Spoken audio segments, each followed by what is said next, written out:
안녕하세요. 한 3개월 동안 우리 안식일 날 못 뵙고 오랜만에 뵈니까 너무 반갑고 너무 기쁜 안식일인 것 같습니다. 다 같이 6월 13일 우리 안식일 다 같이 묵상하시고 시작하겠습니다.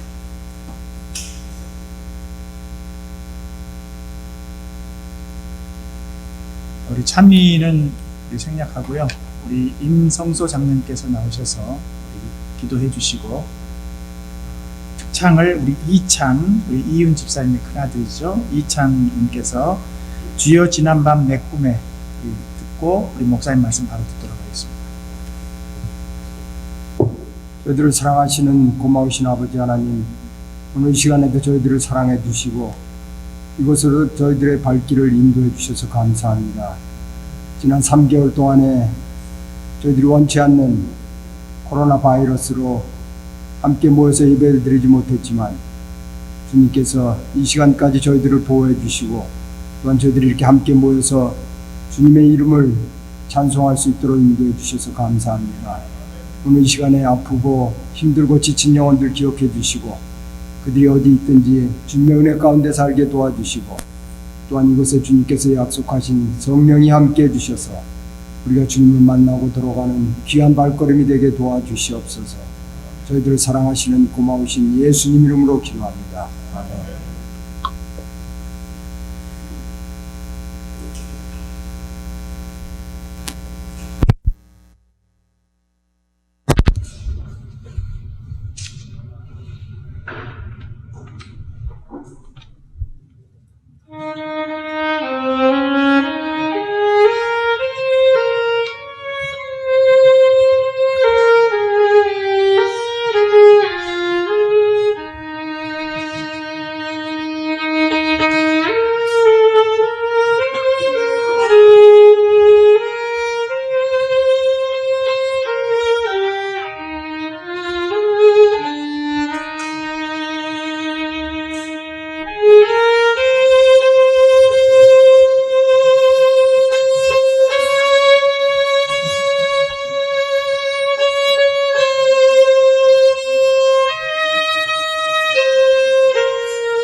성도님들 오랜만입니다. 하나님의 은혜로 또 잘 계시다가 이렇게 오랜만이지만은 함께 모여서 예배 드리게 해주신 하나님께 감사를 드립니다. 이 코로나 바이러스로 인해 가지고 우리가 지금 석 달이 넘게 문을 닫았죠. 인터넷 설교를 해왔는데 어색하고 힘들었습니다. 그렇지만은 지금 저희가 교회가 장소가 좁기 때문에 이 체육관으로 장소를 옮기고 또 본당은 우리 영어권이 쓰도록 그렇게 배려해서 같은 시간에 예배를 드리고 있습니다.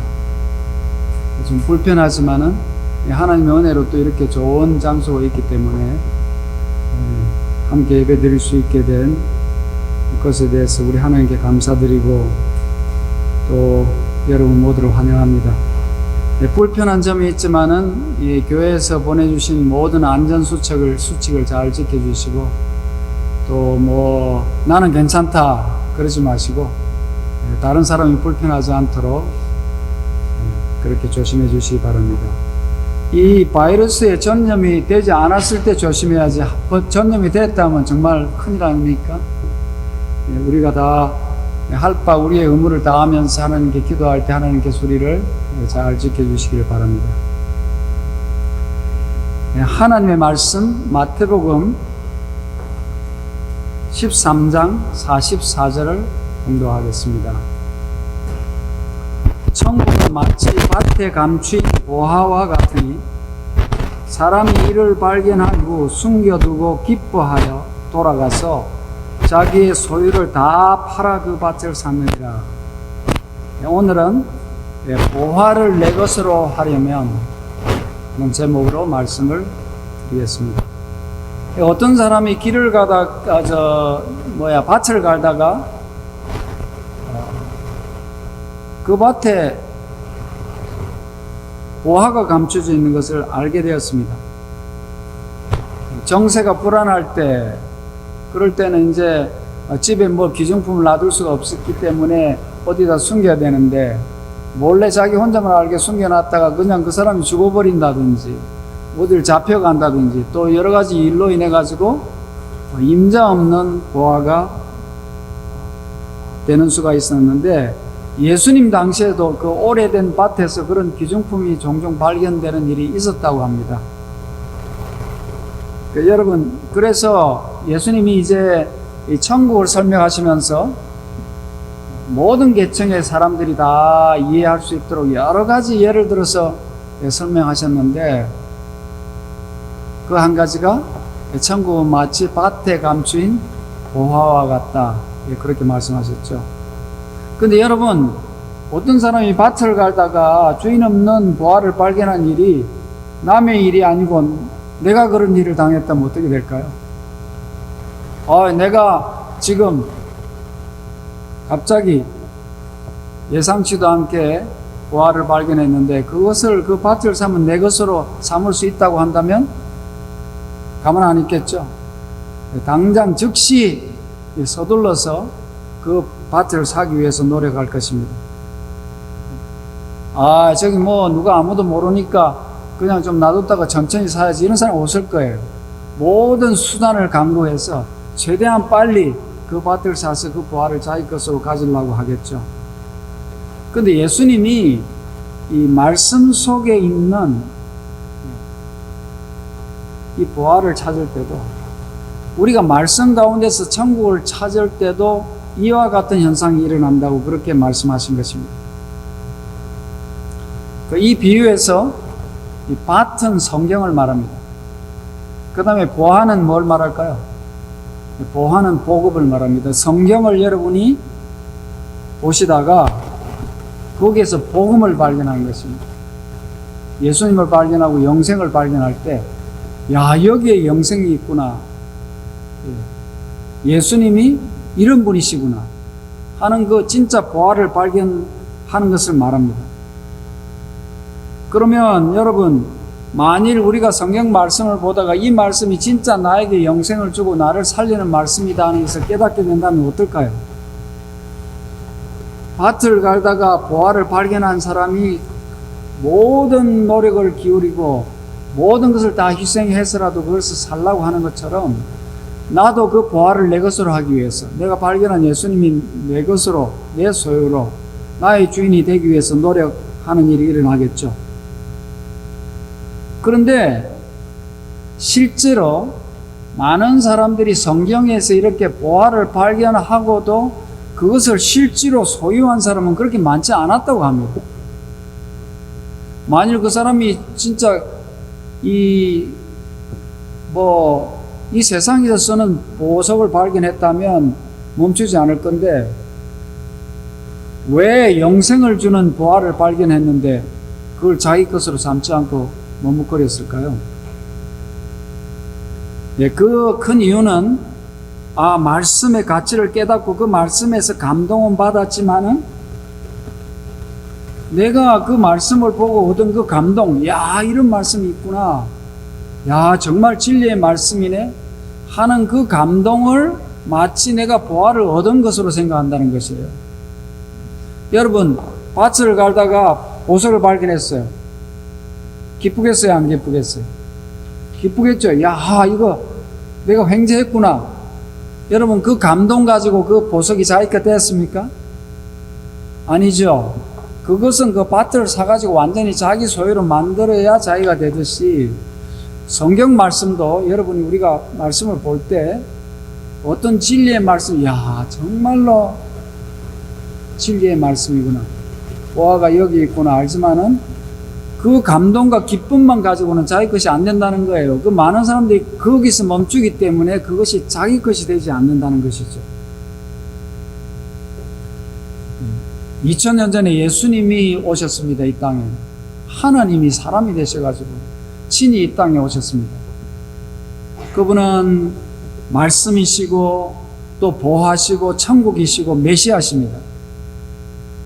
정말 우리가 이 세상에서 발견할 수 있는 그 어떤 보화보다 더 중요하신 분, 그분이 오셨습니다. 수많은 사람들이 예수님을 만났고 예수님의 가르치심을 들었고 또 예수님으로부터 나음을 받았고, 그러면서 예수님을 직접 경험했습니다. 그러니까 말하자면 이 땅에 임하신 천국을 만난 것이죠. 그렇지만은 그 천국이 이 땅에 와서 그분을 만나고 그분에게 말씀을 듣고 고침을 받았다고 그분을 소유한 것이 아니었어요. 왜 그럴까요? 발견은 했지만 자기 것으로 삼지 않았기 때문에, 자기 소유로 삼지 않았기 때문에 그런 것이에요. 특별히 이제 그 자기 것으로 삼지 못한 사람들 중에서는 예수 그리스도께서 진짜 하늘의 보화이신 줄, 천국이시고 메시아인 줄 몰라서 자기 것으로 삼지 못한 사람도 있었겠죠. 그건 당연한 일입니다. 자기 마음이 교만한 사람, 자기 자신을 최고로 생각하는 사람, 자기 자신의 지혜와 철학을 가지고 그것으로 예수님을 관찰한 사람들에게는 이 복음의 신비가 감춰져 있었어요. 여러분, 복음이 공짜지만은 막 이렇게 아무에게나 던져지는 것이 아니에요. 그래서 여러분, 복음을 아무에게나 막 던지라 그랬어요? 예, 성경에도 보면 그렇게 하지 않게 돼 있었어요.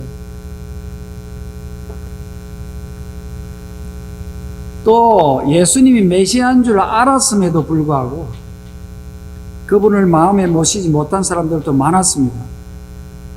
왜 예수님이 이분이 천국이시구나, 메시아시구나 알았는데도 왜 모시지 못했을까요? 그것은 그 보화를 가지기 위해서는 그 보화를 얻기 위한 대가를 지불해야 되기 때문에 그랬습니다. 여러분, 밭에서 보화를 발견한 사람이 어떤 대가를 지불했다고 되어 있죠, 성경에? 가서 자기의 모든 소유를 다 팔아가지고 그 대가를 지불하고, 그리고 그 보화를 자기 것으로 할 수 있는 것처럼 예수님도 예수님을 나의 보화로, 내 주인으로 모셔서 내가 소유하려면 대가를 지불해야 되는 것이에요. 그런데 이 세상에 매여 살다 보니까 세상을 포기하는 일이 쉽지 않죠. 세상을 버리고 혹은 나에 있는 모든 것을 다 버리고 예수님을 나의 구주로 모셔야 되는데, 영접해야 되는데 그것이 쉽지는 않은 것이었습니다. 여러분, 우리는 어떻습니까? 나도 어떤 때는 나도 꿈이라도 예수님 한번 만나봤으면 좋겠다. 또 내가 정말 하나님의 바른 진리를 깨닫기만 한다면 내 인생을 바쳐서 그분을 섬길 것인데, 나는 왜 이렇게 깨달음이 오지 않나, 그런 생각을 하는 사람이 있죠. 여러분, 왜 똑같이 말씀을 보는데 진리가 잘 깨달아지지 않을까요? 예수님 어디 꽁꽁 숨어 계셔가지고 그거 찾으려면 힘들어가지고 예수님을 못 찾을까요? 그 이유를 이 실물교훈에 잘 설명해 놨습니다. 한번 보십시오. 실물교훈 105페이지입니다. 하나님께서는 당신의 진리를 사람들에게 숨기지 않으신다. 사람들이 자기가 하고 싶은 대로 행하기 때문에 그 진리가 저희에게 분명하지 않게 된 것뿐이다 그랬어요. 그리스도께서는 당신이 메시아가 되신다는 증거를 유다 백성에게 넉넉하게 주셨고, 그분의 교훈은 그들의 생애에 단호한 변화를 요구했다. 그들은 만일 그리스도를 받아들인다면 그들이 소중히 간직했던 처세법과 유정과 이기적이고 경건치 못한 습성을 버려야 한다는 것을 알았다. 불변의 진리, 영원한 진리를 받아들이는 데는 희생이 요구되었다. 그러므로 그들은 하나님께서 그들로 그리스도를 믿게 하기 위하여 주신 가장 결정적인 증거들을 인정하려 하지 않았다 그랬어요. 여러분, 진리는 어려운 것이 아니에요. 진리는 어린아이도 깨달을 수 있도록 단순한 것입니다. 그런데 오히려 내가 어린아이였으면, 아니면 오히려 내가 단순 무식한 사람이었으면 받아들이고 좋아할 수 있는 그 진리를 유식한 사람, 이 세상의 단맛을 본 사람들한테는 오히려 그 진리가 시험거리가 되었습니다. 진리의 보화를 발견하고 그 진리에 굴복한 사람들은 예수님을 환영하고 그 진리를 받아들였지만은, 신앙을 자신의 출세와 번영의 도구로 이용하려는 사람이 있죠. 하나님을 믿음으로써 이익을 얻으려는 사람, 이런 사람들은 예수님을 소유하기 위해서 내가 가진 것을 버릴 수가 없었어요. 그 이유가 지금 읽은 말씀에 잘 설명되어 있지 않습니까? 그분이 메시아라는 넉넉한 증거가 있음에도 불구하고 많은 사람들이 예수님을 거절한 이유가 뭐라고요? 예수님의 교훈이 그들의 생애에 단호한 변화를 요구했기 때문에 그렇다는 것이에요. 삶을 바꾸기가 싫은 것입니다. 또 그리스도를 받아들이면 그들이 소중히 간직해왔던 처세법과 유정과 이기적이고 경건치 못한 습성을 버려야 하기 때문에, 그렇게 되면 어떻게 돼요? 사는 것이 너무나 불편해지고 너무 많은 것을 포기해야 되기 때문에, 불변의 진리, 영원한 진리를 받아들이는 데는 희생이 요구되었다. 그러므로 그들은 하나님께서 그들로 그리스도를 믿게 하기 위하여 주신 가장 결정적인 증거들을 인정하려 하지 않았다 그랬어요. 그러니까 예수님 시대 사람들을 보면 정말 그 사람들이 메시아를 많이 기다렸어요. 또 찾았어요. 그랬지만은 그 사람들이 영적 천국을 기다리는 것이 아니고, 그 메시아가 오시면 그 메시아를 이용해서 세상의 것을 얻으려는, 세상의 복을 얻으려는 욕심으로 이 메시아를 기다렸기 때문에 진짜 메시아가 왔는데도 만나지를 못한 것입니다. 그러니까 오늘날 우리도 여러분, 성경에서 보화를 발견 못해서 사실은 그것을 내 것으로 삼지 못하는 것이 아니고, 그것을 내가 그대로 따르려면 뭐가 요구된다고요? 희생이 요구된다는 거예요. 그 희생이 싫어서 못하고 있는 것입니다. 현대인들은 어떤지 한번 같은 말씀을 한번 봅시다. 오늘날 사람들도 세상 보화를 열심히 찾고 있다. 저희의 마음은 이기심과 야망에 대한 생각으로 가득 차 있다. 그들은 세상의 재물과 명예와 권세를 얻기 위하여 하나님이 요구하시는 것보다 저세술과 유전과 사람들의 요구를 더 중요시한다. 그러므로 하나님의 말씀의 보화가 그들에게는 숨겨져 있다는 것입니다. 현대인들도 역시 보화를 열심히 찾고 있답니다. 그런데 무슨 보화를 열심히 찾는다고요? 세상 보화를 열심히 찾는다는 것이에요. 이기심과 야망으로 가득 차서 세상의 보화를 찾고 있어요. 그런 사람에게는 천국의 보화가 숨겨져 있다는 것입니다. 성경을 봐도 깨달음이 없는 것입니다. 시대를 막론하고 예수님을 첫째로 하는 신앙이 아니면 다 예수님을 주님으로 섬겨서 내가 예수님에 굴복하고 나는 예수님의 종이 되는, 예수님이 주인이 되는, 그래서 예수님을 기다리는 것이 아니고 예수님을 내 삶의 도우미로, 예수님을 내 필요를 위한 보험처럼 예수님을 이용해서 내가 손해보지 않고 이익을 얻기 위해서 예수님을 기다리는 것입니다. 그래서 우리가 진정으로 예수님을 찾는 것이 아니고 예수님을 이용해서 세상의 것을 얻으려고 할 때는 보화가 감춰져 있다고요. 그러나 우리가 진심으로 예수님을 찾기를 원한다면, 정말로 내가 잘 모르지만, 아무것도 모르지만 진심으로 예수님을 찾고 그 예수님을 발견하고 그분을 섬기기로 그렇게 결심한다면 성령께서 보화를 발견하게 해주실까요? 안 해주실까요? 그런 사람에게는 그 보화를 볼 수 있게 해주시는 것입니다. 고린도전서 2장 14절의 말씀입니다. 육에 속한 사람은 하나님의 성령의 일들을 받지 아니하나니 이는 그것들이 그에게는 어리석게 보이며 또 그는 그것들을 알 수도 없나니 그러한 일은 영적으로 분별되기 때문이다. 그러니까 우리가 하나님을 찾는다고 하면서도 육신의 일을 늘 먼저 생각하고 우리가 세상 일을 염려하고 그렇게 하기 때문에 우리에게 진정한 보험이 잘 오지 않는다는 걸 생각하고 정말 우리의 상태를 잘 점검하고 내가 정말로 예수님을 발견하고 그 예수님의 말씀대로 살기를 원하는가를 점검해 볼 필요가 있어요. 여러분, 그 점검해 볼 필요가 있다면 언제겠어요? 그게 언제 점검해야 되겠어요? 요즘같이 하나님께서 이렇게 세상이 끝나간다는 이런 증거를 이렇게 주시는데도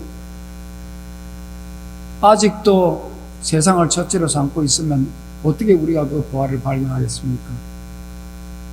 예수님이 오셨는데도 사람들이 온통 예수님을 바라는 것이 아니고 세상을 바라보는 데 대해서 정말 매우 슬퍼하셨습니다. 예수님은 천국이 왔는데 사람들이 천국을 바라지 않고 쓰레기통 같은 세상을 바라보는 모습이 얼마나 안타까웠겠어요. 그래서 예수님은 정말 예루살렘을 바라보면서 우셨다 그랬어요. 누가복음 19장 41절 42절입니다. 가까이 오사 성을 보시고 우시며 이르시되 너도 오늘 평화에 관한 일을 알았더라면 좋을 뻔하였거니와 지금 내 눈에 숨겨졌도다. 예수님이 우시면서 복음이 공개되어 있는데도 그것이 숨겨져 있는 사실에 안타까워하시는 모습입니다.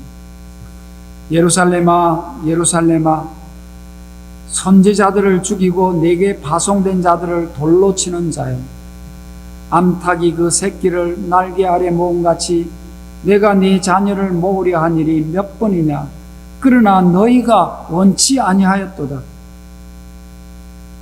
여러분, 사람들이 영원을 보지 못하고 언제 죽을지 모르는, 언제 없어져 볼지 모르는 이 세상의 삶, 이 세상의 부귀에 목이 메어 있는 것을 보고 예수님이 얼마나 답답하셨겠습니까?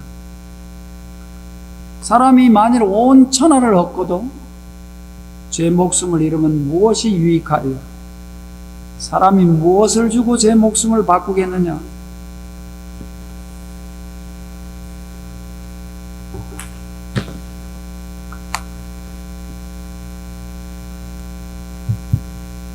너희들이 이 세상의 모든 것을 다 가진다고 해도 다 가지고 죽으면 무슨 소용이 있겠느냐?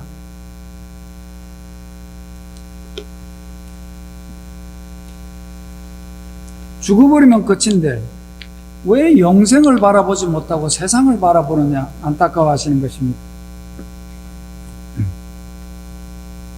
이 말씀 누구한테 하는 말씀일까요? 우리한테 하는 말씀이죠. 너 좀 있으면 이거 끝나버려. 영원히 사는 거 아니야.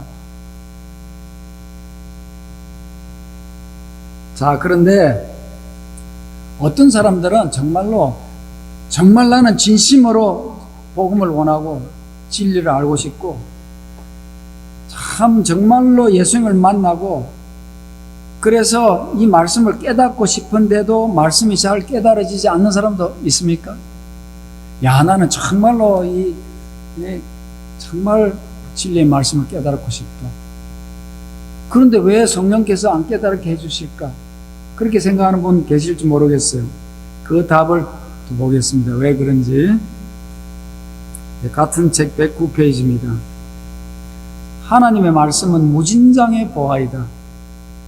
그러나 사람들이 그것을 찾지 못하는 것은 저희가 그것을 얻을 때까지 탐구하지 않기 때문이다 그랬어요. 설렁 보고 이렇게 보고 오늘 보고 내일 보고 한 며칠 보고 이게 왜 안 깨닫지나 하면서 맨날 그러지 말고 어떻게까지 파고들으라고요? 얻을 때까지 탐구하라는 것입니다. 진리에 대한 추상적인 이론만으로 만족하는 사람들이 너무도 많다. 그들은 모두 필수적인 것들을 다 가지고 있다고 생각하고 피상적인 연구에 만족하고 있다는 것입니다. 그러니까 첫째는 보화를 찾지는 못하는 이유는 뭐라고요? 찾을 때까지 파고들지 않아서 그렇다는 것이에요. 두 번째는 더 깊이 알 필요성을 느끼지 못하고 그저 알면 좋으니까 교양을 쌓는 데 의미도 있고 그래서 그냥 본다는 것입니다. 오늘 이 정도 읽으면 되겠구나. 그런 목표가 아니고 진심으로 성경을 파자는 것입니다. 계속해서 권면의 말씀을 보겠습니다. 태만한 자는 결코 진리를 분명하고 명확하게 이해할 수 없다. 세속적 축복도 열심과 인내와 불굴의 노력 없이는 얻을 수 없다. 여러분 세상 성공도 그냥 가만히 있으면 됩니까? 정말 고생하고 애써야 얻을 수 있지 않습니까? 사람이 자기 사업에 성공하려면 먼저 그 일을 하려는 의지가 있어야 하고 그 다음에 그 결과를 바라보는 믿음이 있어야 한다. 이와 마찬가지로 영적 지식도 열렬한 노력이 없이는 기대할 수 없다. 여러분 사실 우리가 얼마나 열심히 살고 있습니까? 이 세상에서 그냥 어영부영 살 수 없죠. 세상 살이가 쉬운 일이 아닙니다. 그런데 우리가 이 세상을 살기 위해서 열심히 사는 그 노력하고 천국의 보화를 얻기 위해서 쏟는 노력하고 한번 비교해 볼 필요가 있겠습니다. 내가 세상 살을 위해서 이렇게 열심히 하는데 하나님의 말씀 진리의 보화를 얻기 위해서 얼마나 지금 노력하고 있는가. 그거 생각해 보면 좀 금방 알 수 있죠. 우리가 얼마나 노력을 했는가. 참 이 답답한 것은요, 예수님은 세상 일을 걱정하라 그랬어요? 하지 말라 그랬어요? 예수님은 이미 보증을 하셨어요. 먼저 보화를 찾아라. 먼저 세상이 먹고 사는 걸 준비해 놓고 말씀을 보라 하지 않으셨어요. 예수님은 먼저 하나님의 나라와 하나님의 의를 구하라. 그리하면 세상살이는 다 너에게 그냥 더해 주시겠다고 예수님이 약속하신 거예요. 그냥 지나가는 말로 그냥 한 거 아니에요. 예수님의 보증이에요. 그러니까 여러분 우리가 여러분 얼마나 세상 살기 힘들어요. 그거 참 그렇게 해서 죽자 사자 하는 게 그래가지고 해보면 또 텍스 내고 나면 있어요? 얼마나 우리가 부자 됐어요. 근데 그 고생을 먼저 하나님의 나라와 하나님의 의를 위해서 투자하고 기쁨을 얻었으면 그 세상 살이는 그렇게 고생 안 해도 하나님이 필요한 만큼 주신다는 것입니다. 왜 이렇게 쉽고 중요한 공식이 있는데 우리가 그걸 못해서 세상 일에 매여 그렇게 고생하는 것입니다. 예수님이 내일 일을 염려하라 그랬어요? 하지 말라 그랬어요? 하지 말라 그랬어요. 그 예수님의 약속입니다. 그러니까 우리가 내일 일을 염려해서 우리가 죽을 사나고 일하잖아요. 오늘 일 안 해놓으면 내일 수입이 떨어진다고 생각하기 때문에 죽을 거라고 생각하기 때문에.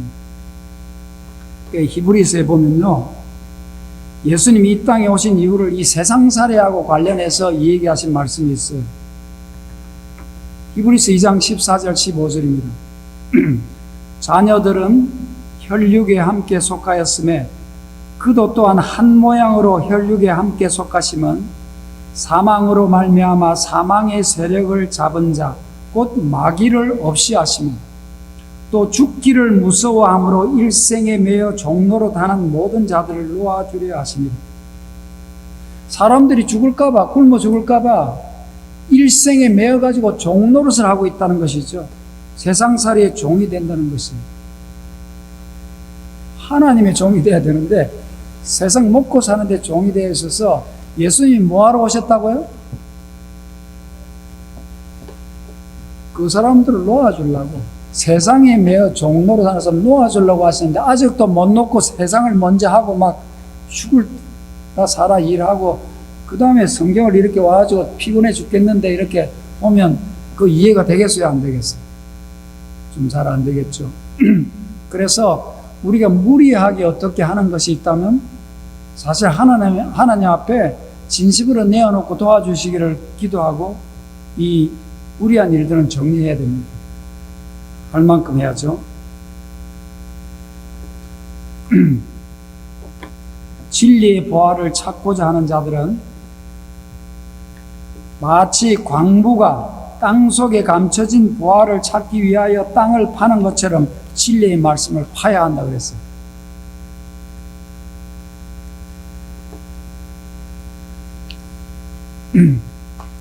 그 어떤 사람은 설교 말씀을 듣다가 이렇게 회개하고 개심하는 사람이 있어요.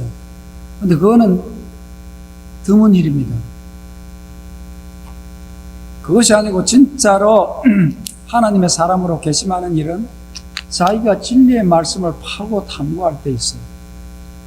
자신에게. 무성의하고 무관심한 연구는 아무 소용이 없다. 노소를 막노라고 하나님의 말씀을 읽어야 할 뿐 아니라 감춰진 보화를 찾는 것처럼 전심을 다해 열렬히 기도하면서 진리를 찾아야 한다고 그랬어요. 이렇게 하는 사람은 그 대가를 받게 될 것인데 이는 그리스도께서 저희의 지각을 깨우쳐 주실 것이기 때문입니다.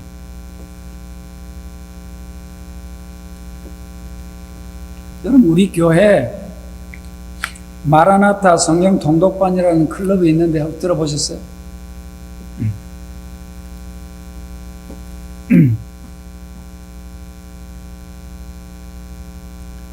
우리 아마 최금순 집사님이 시작해가지고 여성 선교회하고 같이 해서 지금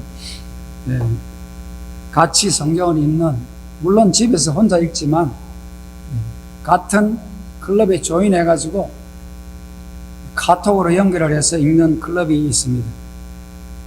하루는 김은선 집사님이 2월 달에 저한테 와서 우리 성경 통독반이 있는데 목사님 좀 코치를 해줄 수 있냐 그래요.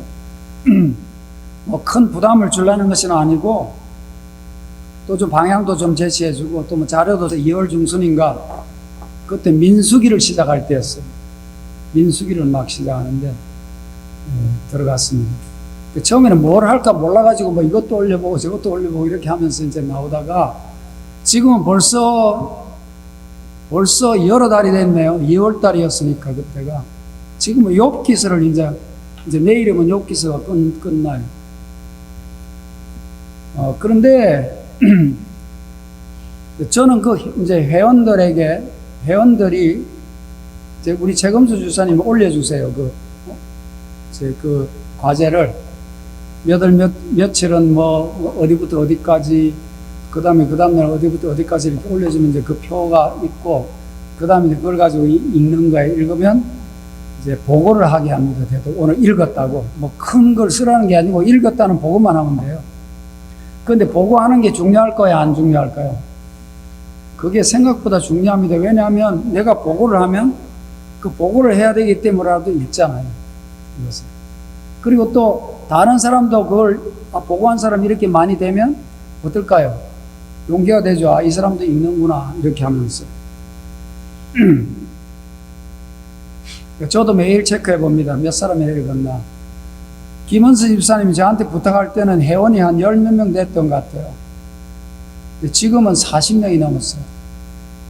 그래서 성경을 읽고 있어요. 이렇게 제가 보고는, 이분이 읽었구나. 그러면 또 그분 얼굴이, 이렇게 읽는구나, 머릿속에서 생각이 나요. 여러분, 신앙을요, 혼자 하는 것은 힘듭니다. 예수님이 왜 교회를 세우셨을까요? 혼자 신앙에서는 자기 신앙도 안 되고, 전도도 혼자 어떻게 하겠어요? 다 같이 살도록 그렇게 만들었어요. 그래서 교회를 세우셨어요. 성경도 혼자 읽는 것보다 같이 이렇게 합심해서 읽으면 용기가 되고 계속 읽게 돼요. 여러분, 장작이, 석탄이 이렇게 불을 붙여놓으면 같이 모여있을 때는 잘 타는데, 이거 잘 타네. 그리고 하나를 딱 꺼집어 놓으면 어떻게 해? 하나 꺼내놓으면 잘 타던 게 금방 꺼져버리죠. 우리 코로나 바이러스 때문에 함께 와서 예배 드리는 거 그냥 뭐 당연한 줄 알고 예배 드렸다가 집에서 인터넷으로 예배 드리니까 어때요? 이거 진짜 이렇게 계속 하다가는 문제가 생기겠더라고요, 신앙이. 같이 하는, 이것이 참 중요한 것입니다. 그래서 여러분, 올해가 아직도 7개월가량 남았잖아요. 아직 반도 안 지나갔어요. 그래서 우리 여성 선교회 조옥주 집사님이 좀 이 광고를 해달라 해서 제가 말씀드리는 거예요. 같이 조인해서 말씀을 연구하고 싶은 분들은, 말씀을 성경 통독을 해 나갈 분들은 우리 조옥주 집사님한테 신청을 하시면 카톡방에 같이 들어와서 읽으시고 보고하시고 그렇게 하시기 바랍니다. 당장 시작하시기 바랍니다.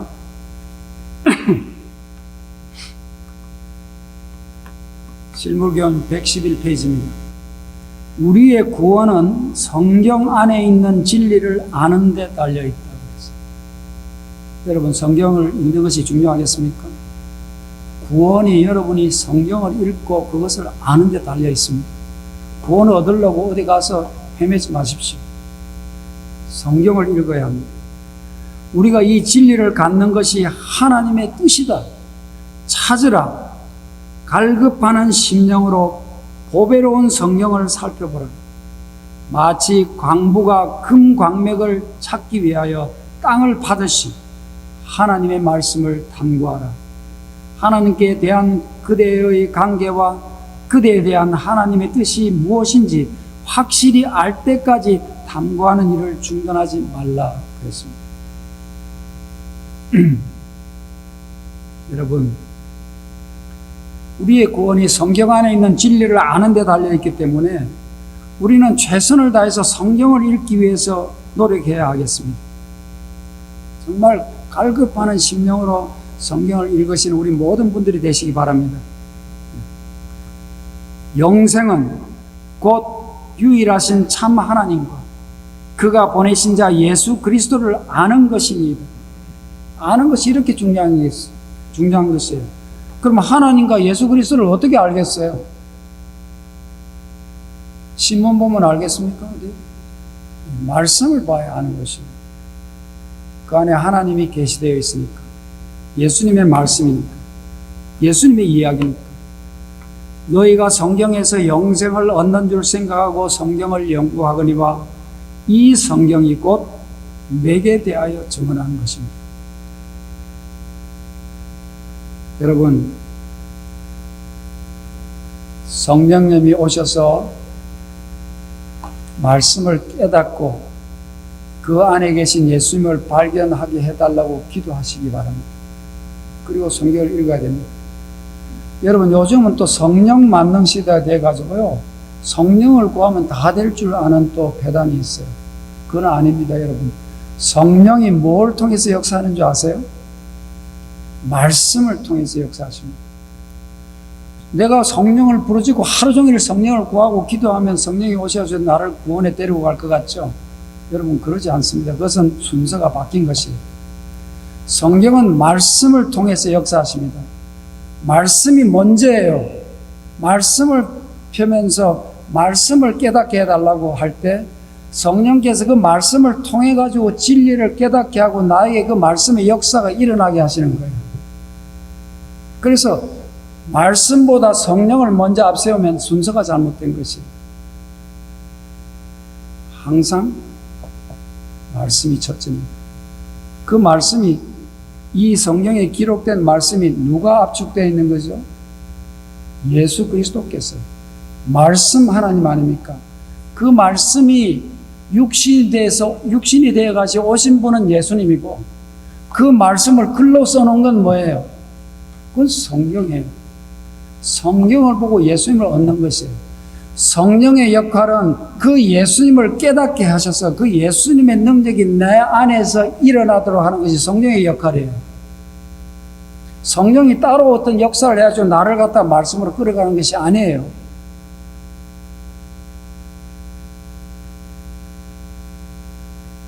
그런데 성령 중심으로 나가는 사람은요, 확 기도해가지고 환희가 오고 막 뭉클한 가슴, 이것을 성령 받은 걸로 생각하는데 그건 금방 사라집니다. 그럼 올 때 있죠, 오죠. 그러나 사라집니다. 말씀이 우리 신앙의 기준이 되어야 되고 성령께서 우리에게 역사하시는 통로가 되는 것입니다. 여러분, 말씀 속에서 천국의 보화를 발견하고 내 인생을 바쳐서 정말 그 보화를 자신의 것으로 소유해야 돼요. 말씀 봐서 감동만 받아서는 안 돼요. 어떻게 해야 된다고요? 그 보화를 사야 됩니다. 다 바쳐서. 그게 무슨 말이겠어요? 말씀을 사는 게 무슨 말이겠어요? 말씀에 순종하는 것을 말하는 거예요. 내 것으로 삼는 거예요. 말씀에 이거 하라고 적어놨는데 그거 안 하면 사는 거예요, 안 사는 거예요? 말씀이 시키는 대로 따르는, 굴복하는 것이 그 보화를 내 것으로 만드는 것이에요. 말씀을 사는 것입니다. 제가 더 말씀을 하고 싶어도 목이 지금 안 좋아가지고 더 못하겠네요. 여러분, 사랑하는 교우님들, 지금 얼마나 좋아요. 지금 요즘 정말 답답하고 그런 시기 아닙니까? 우리가 정말로 말씀을 가까이 할 수 있는 분위기가 조성된 건 지금입니다. 말씀을 가까이 하시고, 또 여러분 같이 말씀 읽는 분, 읽기 원하는 분들 우리 조인하십시오. 조옥집 선생님한테 연락해서. 지금 한국에서도 조인해서 읽고 보고하는 분들 계세요. 뭐 한국이면 어떻고 일본이면 어떻고 영국이면 어떻습니까? 그래서 말씀 속에서 예수님을 만나서 그 예수님이 나를 주장하고 이끌어 가시기 때문에 세상 염려를 다 놓을 수 있는 사람. 여러분, 말씀이 이끌어 가실 때는 세상 염려가 비로소 탁 나아지는 거예요. 먼저 하나님의 의를 구하기 때문에 염려 사라져버리고 예수님이 내 삶을 책임져 주시는 거예요. 여러분, 시시콜콜한 일까지 다 예수님이 보고 계시고 책임지시는 거예요. 그 말씀의 능력이 우리 모두에게 임하시는 삶을 살기를 바라면서 말씀을 마치겠습니다. 기도하고 마치겠습니다. 하늘에 계신 감사하신 아버지, 오늘 또 이렇게 오랜만에 저희들이 하나님의 성전에 나와서 또 장소는 옮겼지만 이렇게 함께 예배드리게 해주시니 감사합니다. 하나님, 우리의 하늘을 향한 그 마음이 하늘에 상달되기를 원하고 정말 예수 그리스도를 우리의 마음에 모시고 살기를 원합니다. 오늘 또 주님이 주신 말씀처럼 하나님의 그 말씀을 깊이 파고 탐구해서 그 안에 있는 보화를 내 것으로 만들므로 인해서 우리가 이 땅에 살지만은 하늘의 백성으로 살아가는 모든 성도들이 될 수 있도록 우리를 인도하여 주시옵소서. 모든 사람들이 결심하고 말씀 가운데 살아가며 그 말씀 가운데서 역사하시는 성령의 능력을 경험하고 예수 그리스도를 우리의 주인으로 모시게 하여 주시옵소서. 하나님 아버지의 크신 사랑과 예수 그리스도의 십자가의 은혜와 성령의 감동하심이 우리와 영원히 함께 해 주시옵기를 예수님 이름으로 간절히 기도하옵나이다. 아멘.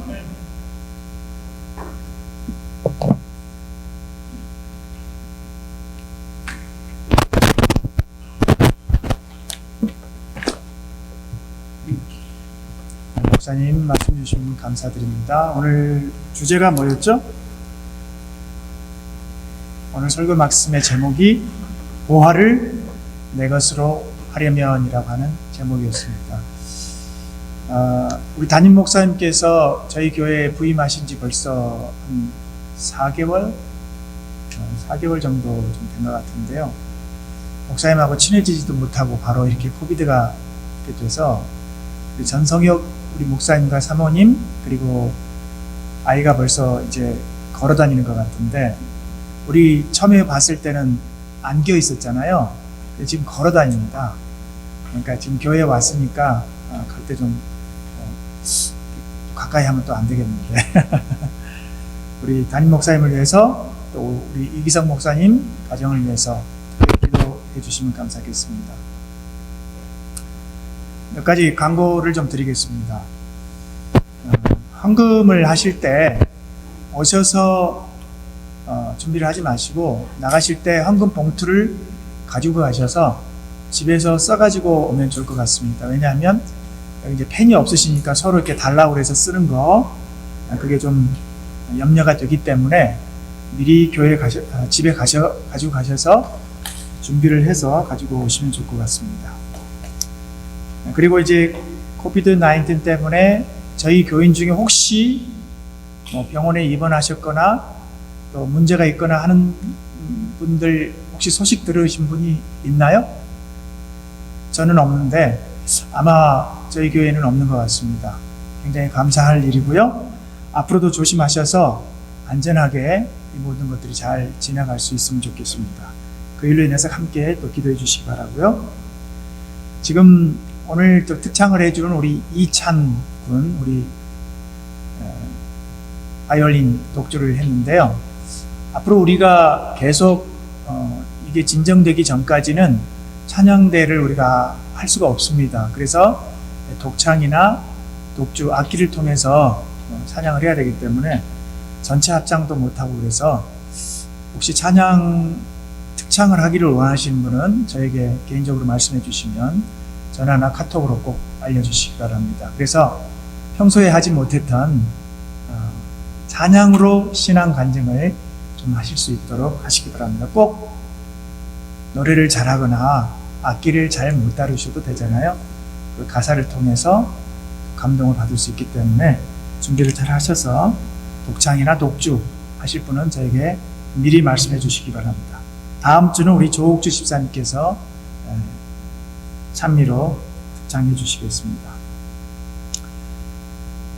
이 코비드 기간 동안에 우리가 교회도 못 나오고 여러 가지 제약이 있지만 뭔가를 한다는 것은 굉장히 중요한 것 같습니다. 근데 저희 교회에 또 이렇게 성경 통독 카톡방을 이렇게 이용을 해서 처음에 시작은 좀 미비하게 한 10분 정도로 시작을 했지만 김은선 집사님과 우리 최금순 집사님, 조옥주 집사님 통해서 이렇게 몇 분들이 하셨지만 벌써 40분이나 한다는 것을 알고 저도 이제 우리 홍 집사가 집에서 성경을 읽고 하면서 우리 성경 통독방을 한다고 하더라고요. 그래서 하나보다 했는데 벌써 40분이나 이렇게 가입하셨다고 그래서 굉장히 아주 뿌듯하고 감동입니다.